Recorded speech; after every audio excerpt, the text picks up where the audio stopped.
Bismillahirrahmanirrahim. Alhamdulillahirabbil alamin. Wa bihi nasta'in ala umuri dunya waddin.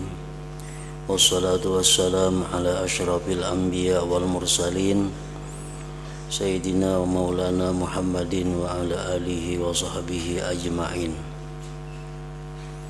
Qala al-musannif al-imam hujjatul Islam Abu Hamid al-Ghazali rahimahullah wa nafa'ana bi ulumihi fid dharaini amin. Aqabah pertama, aqabatul ilmi. Jalan sulit yang pertama yaitu jalan sulitnya ilmu.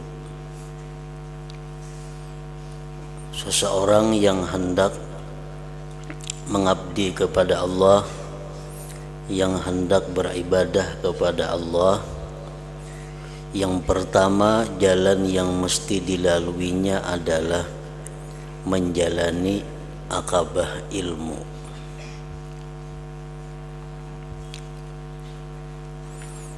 Aku hendak menerangkan aqabah ilmu ini. Mudah-mudahan Allah memberi taufik kepadaku. Wahai saudaraku yang ingin selamat dan hendak beribadah, terlebih dahulu Anda harus mencari ilmu, karena ilmu itulah pokok ibadah.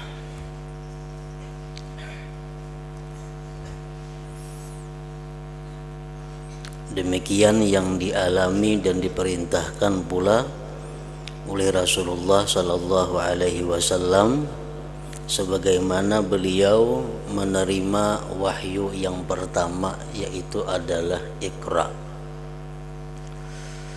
Nah, beliau menerima wahyu yang pertama Iqra itu artinya baca ulihmu. Baca ulihmu itu menunjukkan kepada ilmu.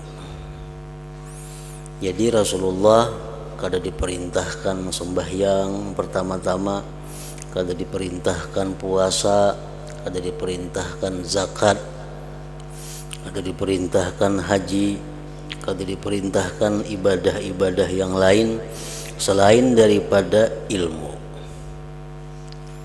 Nah, berapa tahun Iqra itu sampai ada ibadah salat puluhan tahun. Jadi puluhan tahun hanya ada perintah sembahyang 5 waktu. Nah, itu menunjukkan bahwa sebelum kita melakukan sembahyang atau ibadah-ibadah yang lainnya, terlebih dahulu kita hendaknya adalah Iqra, yaitu membaca atau belajar.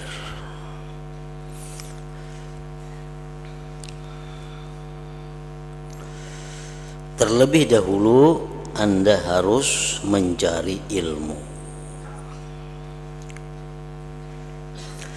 karena ilmu itulah pokok ibadah, dasarnya ibadah.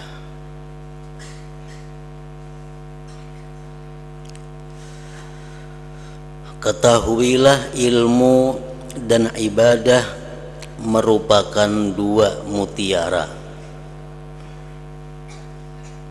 yang menyebabkan adanya apa yang Anda lihat dan Anda dengar.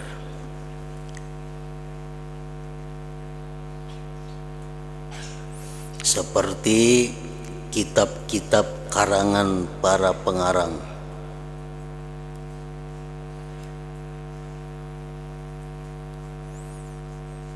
pengajaran para pengajar, fatwa para pemberi fatwa, dan renungan para pemikir. Itu semuanya adalah ilmu dan ibadah. Karena ilmu dan ibadahlah adanya kitab yang kita baca ini. karena urusan ilmu dan ibadah adanya fatwa-fatwa ulama. Bahkan lantaran ilmu dan ibadah kitab suci diturunkan dan para utusan, para rasul diutus. Semuaan karena ilmu dan ibadah. Karena ilmu dan ibadah pula langit, bumi, seisinya ini diciptakan Allah Subhanahu wa ta'ala. Seluruh ada yang di langit, di bumi, dan antara keduanya itu diciptakan Allah untuk urusan ilmu dan ibadah. Diadakannya tumbuh-tumbuhan, diciptakannya gunung, diciptakannya bumi, diciptakannya segala yang di muka bumi, itu pada dasarnya adalah untuk kelangsungan ilmu dan ibadah. Jadi sangat rugi orang-orang yang mengurusi di muka bumi ini, orang-orang yang mengatur yang di muka bumi ini, tapi melalaikan atau meninggalkan ilmu dan ibadah. Itu sudah ngarannya penyimpangan daripada fitrahnya sebagai manusia. Allah menjadikan segala yang di bumi ini untuk kelangsungan ilmu dan ibadah. Allah menjadikan pertanian supaya orang bisa dengan pertanian itu bisa menuntut ilmu dan ibadah. Allah menciptakan perdagangan supaya dengan perdagangan itu orang bisa menuntut ilmu dan ibadah. Allah menciptakan peternakan diciptakan agar orang dengan peternakan itu bisa hidup untuk berilmu dan beribadah. Jadi tujuan semuaan penciptaan langit, bumi dan isinya itu adalah untuk ilmu dan ibadah. Nah, orang-orang yang menuntut ilmu, orang-orang yang beribadah itu sudah berada di jalan yang benar. Sudah ada di jalur yang tepat. Orang yang menggunakan waktunya, menggunakan umurnya untuk menuntut ilmu, untuk beribadah, itu di jalur yang bujur. Nah, makanya setiap kali kita berusaha, kalau ditujukan untuk ibadah atau ditujukan untuk ilmu, maka usaha kita pun menjadi ibadah. Orang bertani, kenapa bertani? Supaya ada menghasilkan sesuatu nang sagan mengaji dan beribadah.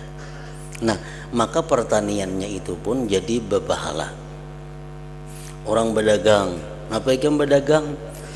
Supaya aku mendapatkan hasil, nang bila aku berhasil kena kawa aku menuntut ilmu, kawa aku beribadah. Nah, perdagangannya itu pun bernilai ibadah.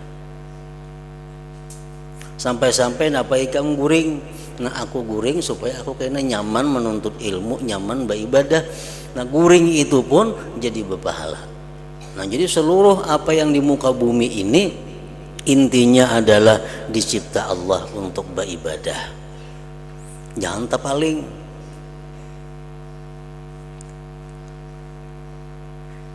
Bila dibalik, ia artinya menyalahi fitrah. Dengan guring tak tinggal beribadah, tak tinggal belajar, itu artinya hidup untuk guring.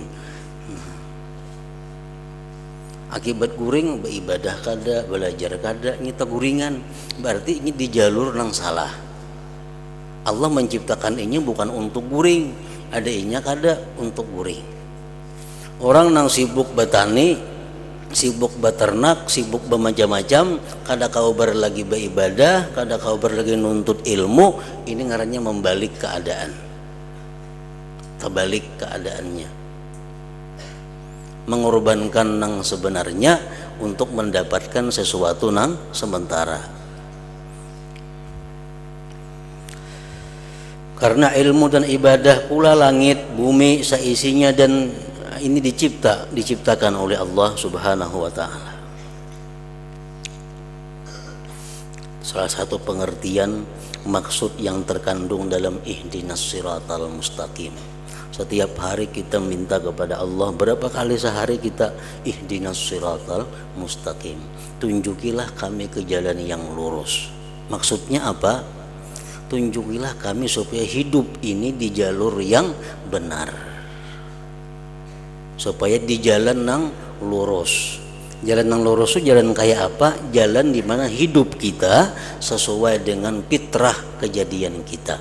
Kejadian kita untuk apa? Untuk urusan ilmu dan ibadah. Allah kadang melarang kita guring, kadang melarang makan, kadang melarang kawin, kadang melarang berusaha, asalkan tujuannya untuk ilmu dan ibadah. Makanya dosanya sangat besar orang nang beribadah atau nuntut ilmu tujuan untuk mendapatkan dunia, dosanya sangat besar. Orang menuntut ilmu, beribadah tujuannya untuk mendapatkan dunia, diancam ancaman yang keras. Kenapa? Memutarbalikkan keadaan sebenarnya, memalingkan apa yang dikehendaki oleh Allah.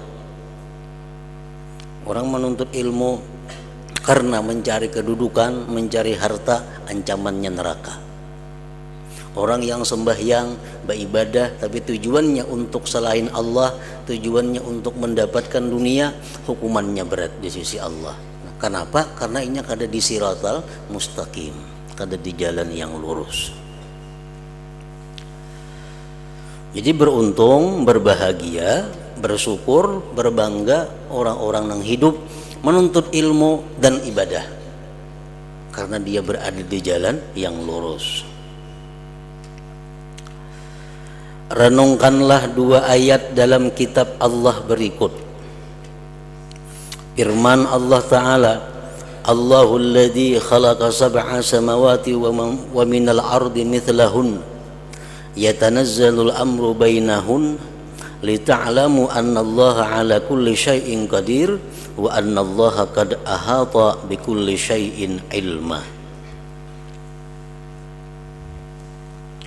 Artinya, Allah adalah zat yang menciptakan langit 7 lapis dan semua yang ada di bumi yang juga 7 lapis. Ketetapan Allah selalu turun, qada dan qadar Allah selalu turun di antara langit bumi yang 7 itu, supaya kalian mengetahui. Nah, supaya kalian mengetahui, supaya kalian berilmu bahwa Allah Ta'ala itu kuasa mengadakan apa saja yang dikehendaki, dan supaya kalian mengetahui bahwa Allah Ta'ala itu maha mengetahui segala apa saja yang terjadi.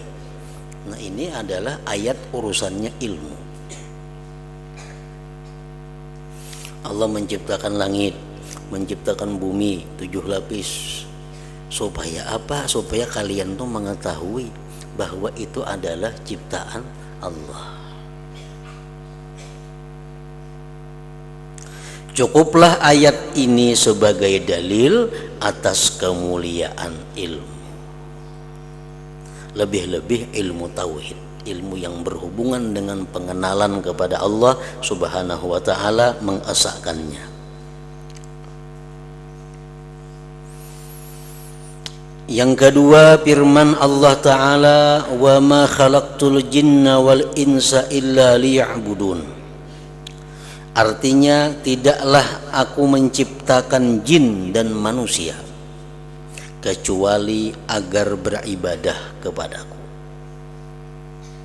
Ayat ini cukup menjadi dalil atas kemuliaan ibadah dan kewajiban memusatkan pikiran untuk beribadah.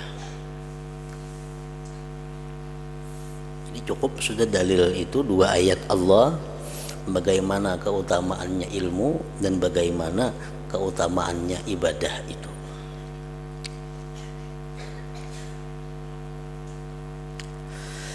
Betapa hebat dua perkara itu, ilmu dan ibadah.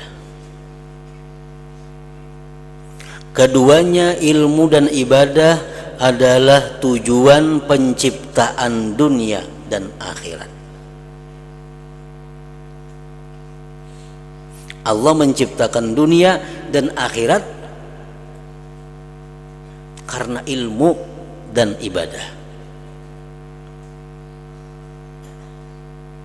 Karena itu hamba seperti kita ini sayogianya semestinya hanya disibukkan dengan ilmu dan ibadah. Hanya memayahkan diri sendiri demi ilmu dan ibadah, serta hanya memikirkan ilmu dan ibadah. Itu intinya. Allah kada melarang tadi kita bekerja, kita apapun nang halal, Allah kada melarang, asalkan tujuannya itu untuk ibadah. Orang berusaha sama usahanya berdagang kain umpamanya. Si A berdagang kain, si B berdagang kain. Si A turun jam 8 bulik pukul 4. Si B jam 8 berangkat bulik pukul 4. Tapi si A matinya ke surga, si B ke neraka. Kenapa sebabnya? Karena walaupun usahanya sama tapi tujuannya lain.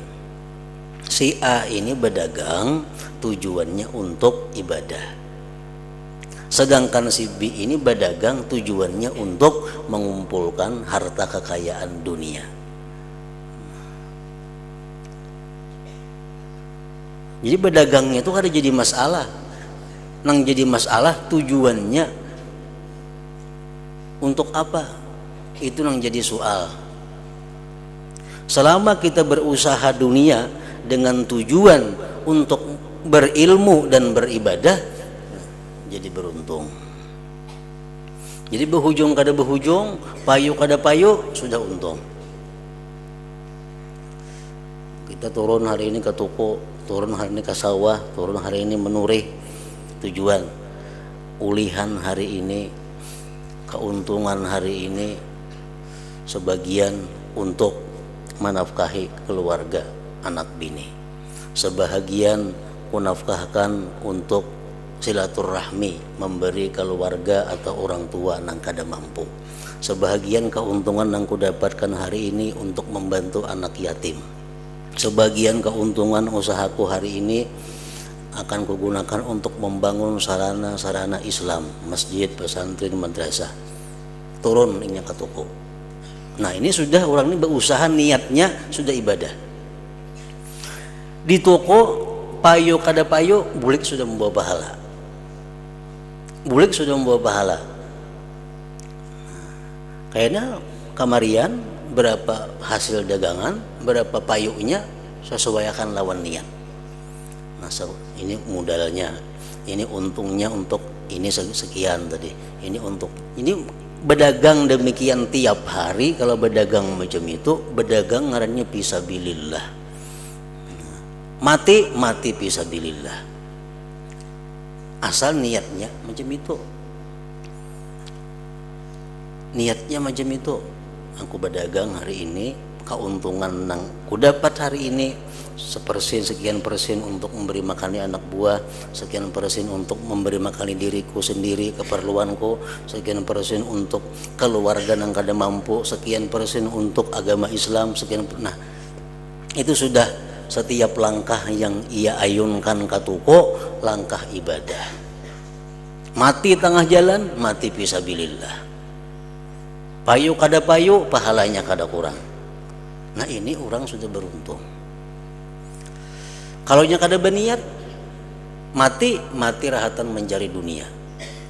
Apalagi niatnya sudah kada baik, kada berniat saja sudah kada baik, apalagi niatnya kada baik.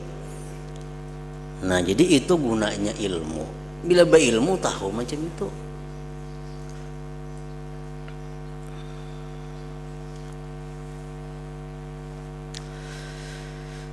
Karena itu hamba seperti kita ini sayogianya hanya disibukkan dengan ilmu dan ibadah, hanya memayahkan diri sendiri demi ilmu dan ibadah. Berapa keringat yang kita keluarkan dalam berusaha, kalau niatnya nang tadi titisan keringat itu ada titisan keringat ibadah. Hanya memayahkan diri sendiri demi ilmu dan ibadah, serta hanya memikirkan ilmu dan ibadah. Semuanya selain ilmu dan ibadah merupakan perkara yang pasti hilang, rusak. Semuanya selain ilmu dan ibadah merupakan perkara yang pasti hilang, rusak. Tidak ada kebaikannya. Tidak ada kebaikannya. Usaha dunia apapun yang kada ada hubungannya dengan ilmu dan ibadah tidak ada kebaikannya. Kosong dan tidak ada faedahnya yang kekal. Ini ia hadis Nabi yang mengatakan ad-dunya mal'unatun mal'unum ma fiha illa dzikrullah wa ma walah aw muta'allimun wa muta'allimun. Nah, ujar Nabi, dunia ini dilaknat Allah, dijauhkan daripada rahmatnya Allah. Mal'unun ma fiha, dan nang isi dunia ini pun dilaknat Tuhan juga.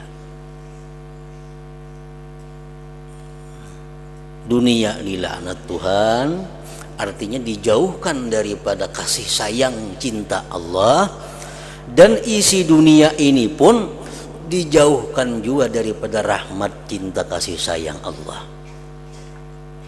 Kecuali illa zikrullah, kecuali zikrullah, ibadah tuh. Nah, kecuali ibadah. Wa mawalahu, dan yang mengiringi ibadah, usaha yang diniatkan untuk ibadah itu, kecuali itu. Inya kada berzikir tapi nya berusaha untuk ibadah, termasuk nang di luar dilaknat Allah, termasuk yang selain dilaknat Allah. Au muallimun, atau seorang yang mengajarkan agama, au muta'allim wa muta'allimun, dan orang yang belajar ilmu agama. Nah, 4 tuh aja nang kada dilaknat Tuhan di dalam dunia. Lain pada 4 ini kada selamat. Beribadah atau mencari sarana, fasilitas, perantara untuk ibadah, atau mengajarkan ilmu agama, atau belajar ilmu agama. Nah, itu aja. Lain pada 4 itu manusia dilaknat, dikutuk, dijauhkan daripada rahmat Allah. Jadi mun hendak hidup, jadilah orang nang antara 4 itu. Ahli ibadah, atau orang nang berusaha tapi untuk ibadah, atau mengajar ilmu agama, atau belajar ilmu agama. Illa zikrullah wa mawala au muallimun wa muta'allimun. Ini tadi ujar pengarang, semuanya selain ilmu dan ibadah merupakan perkara yang pasti hilang, rusak, tidak ada kebaikannya, kosong dan tidak ada faedahnya.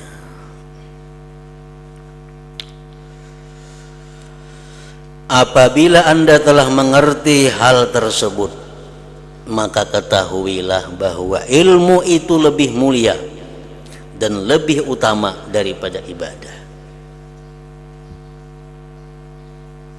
Karena ilmu itu pokoknya, ilmu dasarnya, ilmu itu orang tuanya, ibadah anaknya.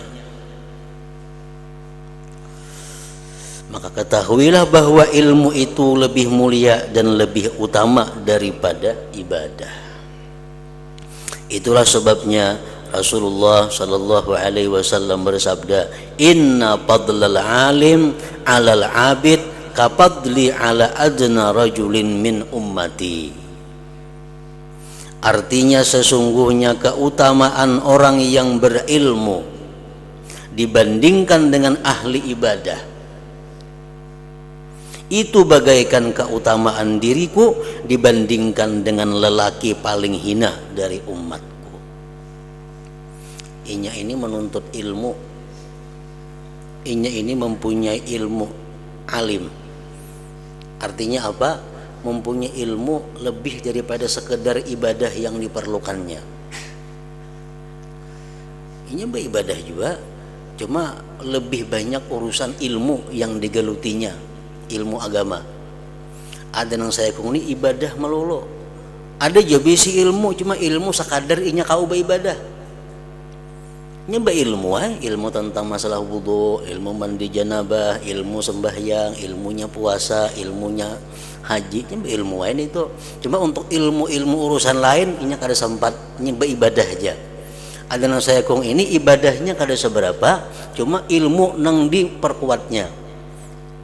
Ini bukan hanya bisa mengenai ilmu masalah sembahyang, puasa, zakat, haji, tapi ini bisa ilmu tentang jual beli, ilmu tentang pernikahan, ilmu tentang muamalah, ilmu tentang jinayat, macam-macam. Menguasai ilmu-ilmu itu. Nah, manusia yang punya ilmu banyak ini lebih tinggi nilainya daripada orang yang hanya hidup melulu beribadah. Sesungguhnya keutamaan orang berilmu dibandingkan dengan ahli ibadah itu bagaikan keutamaan diriku, ujar Nabi, dibandingkan dengan lelaki paling hina daripada umatku. Beliau juga bersabda, nadharatun ilal alim ahabbu ilayya min ibadati sanatin siyamiha wa qiyamiha. Keutamaan ilmu artinya memandang wajah orang alim karena inya ada punya ilmu. Memandang wajah orang alim, orang yang berilmu sekali pandang. Dalam syarahnya disebutkan pandang senang, pandangan ketujuh, lain pandangan muar. Memandang wajah orang alim dengan pandangan ketujuh sekali adalah lebih aku sukai, ujar Nabi, daripada beribadah setahun, puasa dan salat malam selama setahun. Kenapa? Karena kemuliaan ilmu itu. Kemuliaan ilmu, padahal orangnya sama, orangnya A lawan BC sama aja manusianya, cuma karena ini punya ilmu ada kemuliaannya.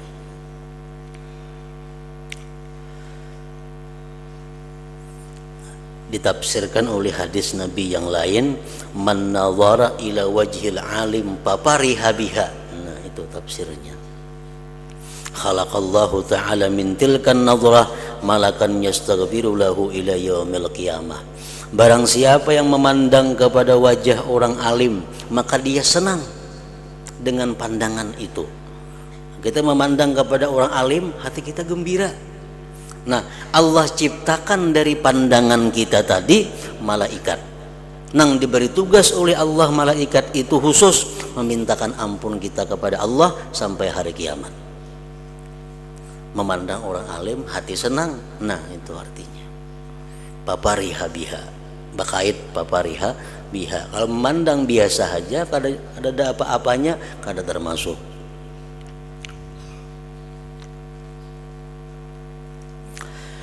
Rasulullah pernah pula bertanya kepada para sahabat beliau, tidak inginkah kalian aku tunjukkan ahli surga yang paling mulia? Para sahabat menjawab, tentu saja kami ingin ya Rasulullah. Rasulullah bersabda, hum ulama'u ummati, mereka adalah ulama yang mengamalkan ilmu mereka dari umat.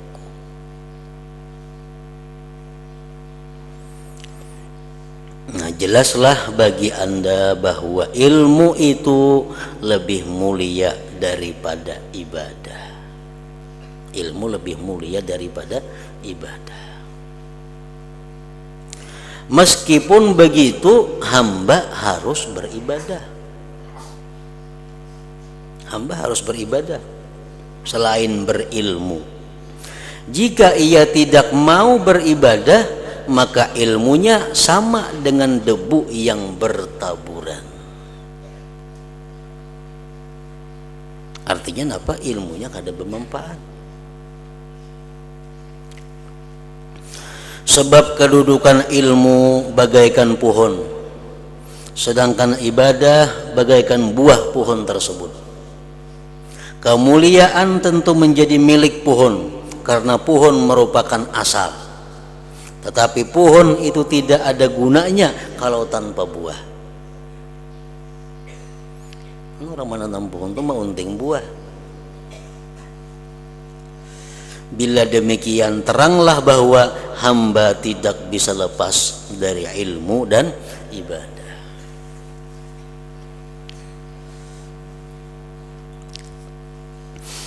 Imam Al-Hasanul Basri berkata, tuntutlah ilmu ini tanpa merugikan ibadah, dan lakukanlah ibadah tanpa merugikan ilmu.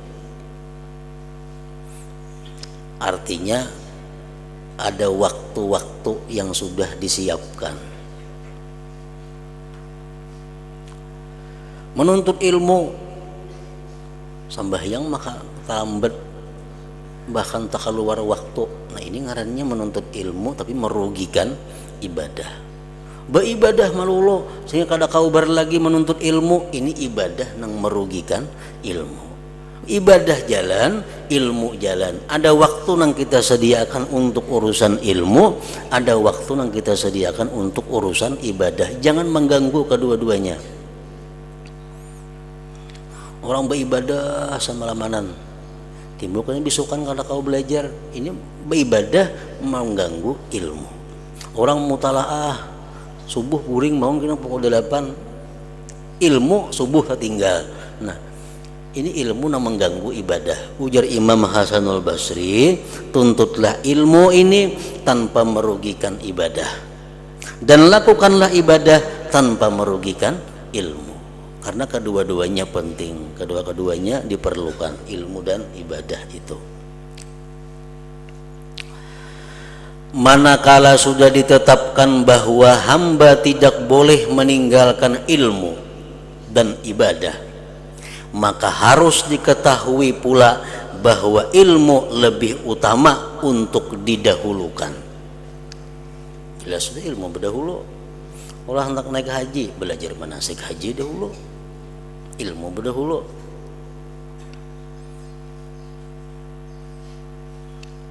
Sebagaimana syair, wa kullu man bighairi ilmin ya'malu a'maluhu mardudatun la tuqbalu. Nah itu. Tiap-tiap orang nang kada berilmu, beramal, amalnya ditolak, kada diterima. Berarti ilmu berdahulu maka. Wa kullu man bighairi ilmin ya'malu a'maluhu mardudatun la tuqbalu.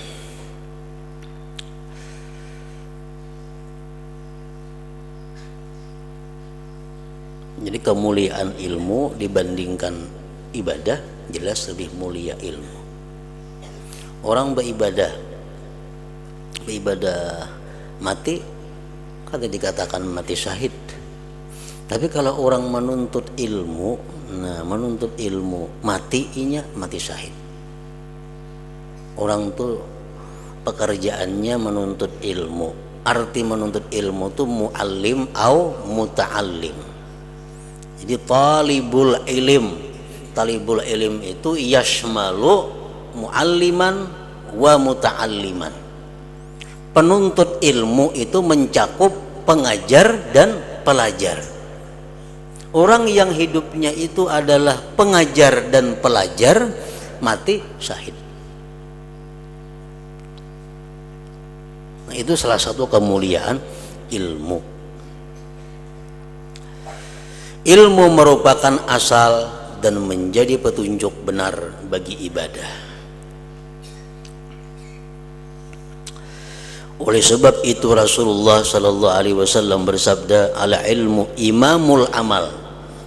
Imam bacaannya imamul amal wal amalu tabi'uhu.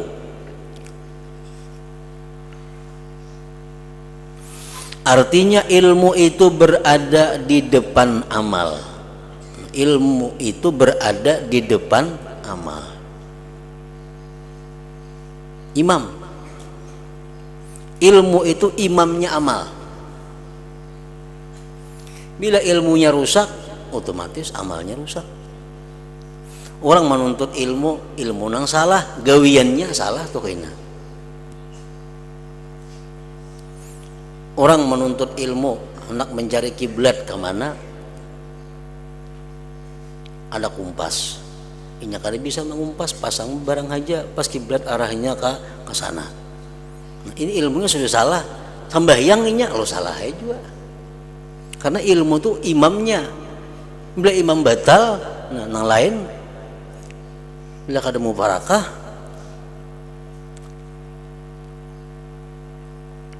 Jadi ilmu itu adalah berada di depan amal.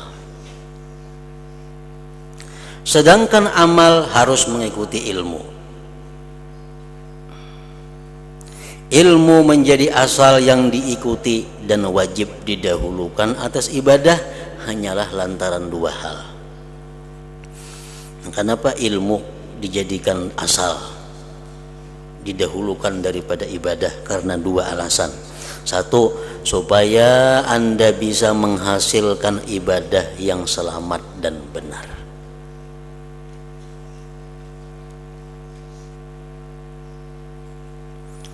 Sebab pertama kali Anda wajib mengenal Allah yang Anda sembah. Awaluddin ma'rifatullah. Sebelum kita beribadah, kita mengetahui dahulu yang diibadati, yang disembah. Kemudian Anda beribadah kepadanya. Bagaimana Anda dapat beribadah menyembah zat yang tidak Anda kenal asma'nya, sifat-sifat zatnya, sifat-sifat yang wajib baginya, dan sifat-sifat yang mustahil ada padanya? Boleh jadi Anda mempunyai keyakinan yang menyimpang dari kebenaran mengenai zat dan sifatnya, sehingga mengakibatkan ibadah Anda menjadi seperti debu yang berterbangan.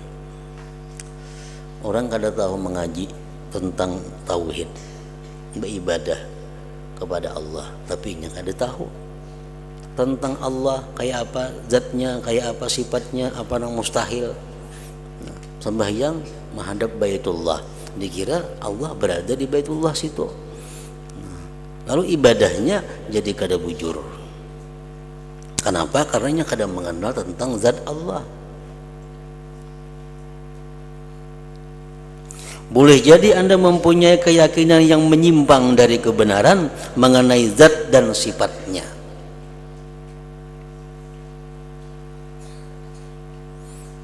Sehingga mengakibatkan ibadah Anda menjadi seperti debu yang berterbaran.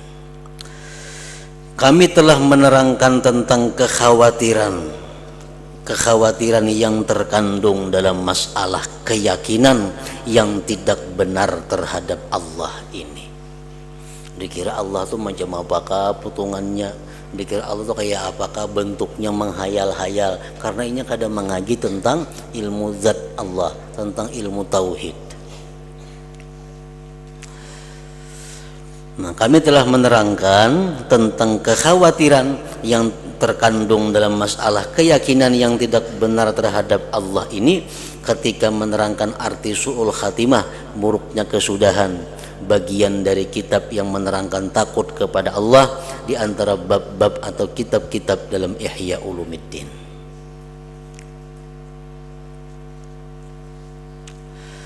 Kemudian Anda wajib mengetahui apa yang harus Anda lakukan, yaitu kewajiban-kewajiban agama. Ilmu pertama yang kita tuntut, yang kita dalami, ilmu pengetahuan tentang tauhid, supaya kita benar-benar menyembah zat yang memang berhak disembah. Nah, sudah kita pelajari tentang tauhid, tentang bagaimana yang disembah itu, hanya kita mengetahui ilmu bagaimana cara menyembahnya. Nah, karena ada orang yang tahu bahwa itu adalah Allah, tapi nya kada tahu cara menyembahnya, akhirnya diusir oleh Allah. Kewajiban agama menurut cara yang telah diperintahkan Allah untuk Anda lakukan. Anda juga wajib mengetahui larangan-larangan Allah yang mesti Anda tinggalkan. Kalau Anda tidak mengetahui lalu bagaimana cara Anda berbuat taat terhadap apa yang tidak Anda ketahui itu? Bagaimana cara Anda mengerjakannya? Bagaimana cara Anda melakukan sebagaimana mestinya? Atau bagaimana cara Anda menjauhi maksiat padahal Anda tidak mengetahui bahwa itu maksiat? Jadi takrif definisi maksiat itu pun wajib dipelajari.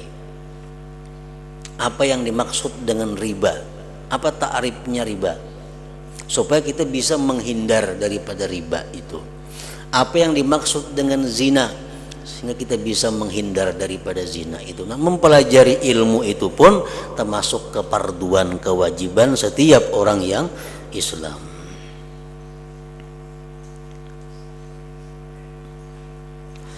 Jadi ibadah-ibadah menurut agama Islam seperti bersuci, salat, puasa dan sebagainya wajib Anda ketahui hukum-hukumnya dan syarat-syaratnya supaya Anda dapat melaksanakannya dengan benar. Karena puasa itu ada yang wajib, puasa ada yang sunat, puasa ada yang haram.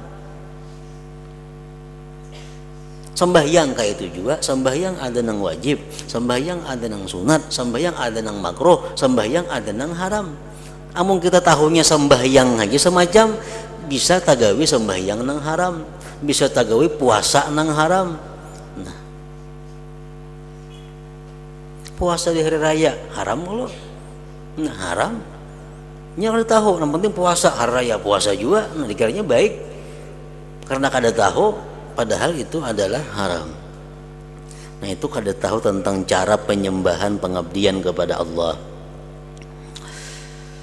Karena boleh jadi Anda telah bertahun-tahun dan sudah lama melakukan perbuatan yang dapat membatalkan bersuci atau salat Anda, serta tidak sesuai dengan sunnah Rasulullah, sedangkan Anda tidak merasa. Karena kada tahu, barangkali sembahyang kita selama ini ada melakukan hal-hal yang kada mensahkan sembahyang. Misalnya Anda melakukan sujud dengan menelentangkan telapak kaki. Nah, sujud telapak kaki ditelentangkan, direbahakan. Maksudnya kan telapak kaki tegak sujud itu kan. Ini kan tahu asal sujud saja. Lalu telapak batisnya berubah. Nah, berpuluh-puluh tahun macam itu kada tahu. Berarti berpuluh-puluh tahun sembahyangnya kada bujur, kada diterima Allah, kada sah. Bahkan wajib diqadha. Wajib diqadha. Dulu belajar sembahyang seadanya aja, belajar di sawal isdi aja sembahyang saat dengan di isdi ada pelajaran agama cuma seadanya, asal sembahyang. Sudah umur 50 40 hanya belajar sembahyang sebujurannya, sekalinya sembahyangnya keliru selama itu. Nah, ini mangkaba ini tuh. Kenapa mangkaba? Karena ini taksirnya apa? Kada belajar. Saling banyak kan guru-guru yang bisa melajari ini itu, hidup di tengah kota, pulang di tengah manusia, kada ada sulitnya untuk belajar itu. Atau berwudu yang airnya tidak mengenai seluruh wajah. Nya kada tahu batas muha nang mana nang wajib dibasuh tuh kada tahu, yang penting berwudu juga asal basah muha. Udah kada tahu batasnya nang atas ingat mana, bawah ingat mana, kiri kanan ingat mana, nang ngaran muha nang wajib dibasuh tuh kada tahu. Yang penting ini basah muhanya. Nah, dan kadang-kadang Anda menghadapi kemuskilan, kesulitan, ketidakpahaman, tetapi Anda tidak menemukan orang yang bisa Anda tanyai tentang masalah yang menyulitkan hati Anda itu. Padahal Anda tidak mengetahui hukumnya.